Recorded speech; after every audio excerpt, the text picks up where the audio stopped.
Well, the craziness that is the Daniel Masterson and Scientology scandal continues.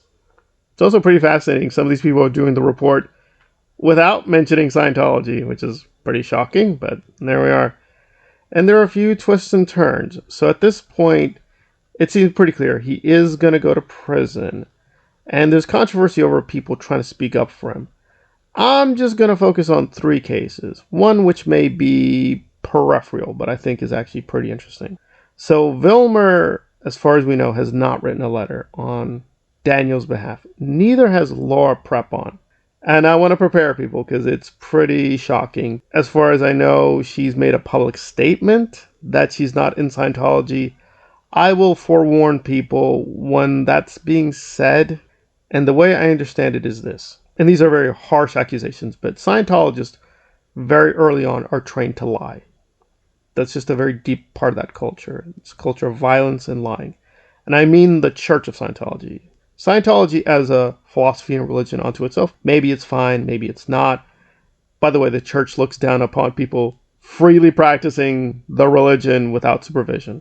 So Laura, like Daniel, was very steeped in Scientology, and she's distanced herself from it. But very critically, she's never said anything against Scientology. She just says, well, I really don't do it anymore.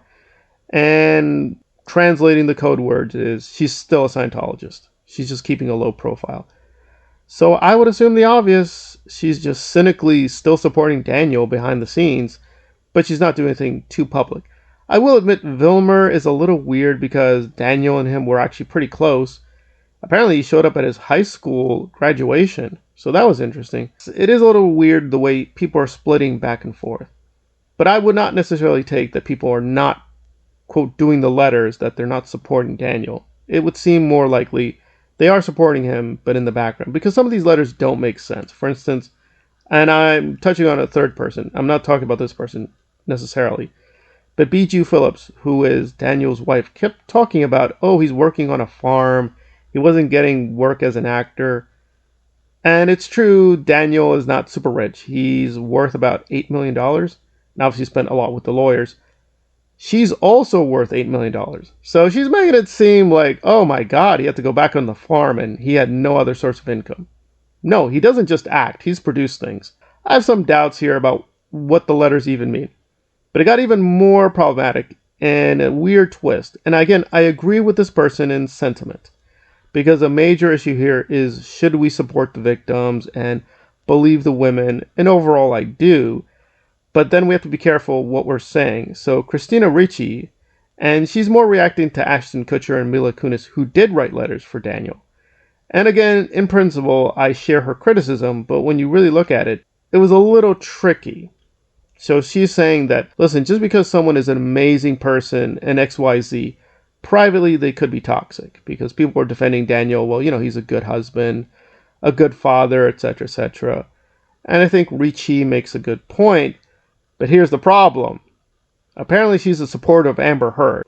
Now I know the Johnny Depp and Amber Heard thing still splits people. I'm on Team Depp, but even if I wasn't on Team Depp, I think very thoroughly in that case, Johnny demonstrably proved that Amber was lying quite a few times. Yes, it was a toxic relationship. Johnny's not an angel. He did some bad things, made some bad choices. However, I think overall, he proved his point that Amber was far more toxic and that many of her accusations did not hold up.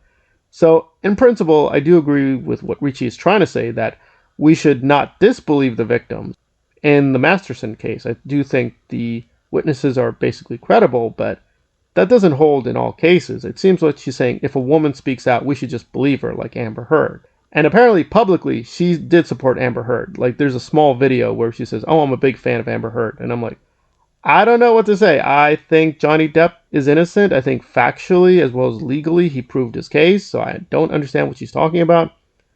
But again, I think this is the problem with the Daniel Masterson case. There are many different issues involved with the victims, Scientology, cults, so on and so forth, celebrity culture.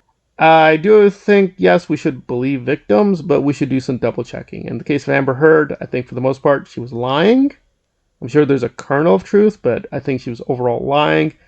And the Daniel Masterson case is the complete opposite. For the most part, we should believe the victims. So that's my take on it. But yeah, I'm sure other people will start weighing in. But it's all very tricky, so we should double check the backgrounds of these people, like Laura Prepon, who's a Scientologist, and unfortunately Ricci, who's an Amber supporter. And I'm sure she's a very innocent, well-intentioned person, but I think that's not the kind of, quote, victim we should be supporting, in my humble opinion.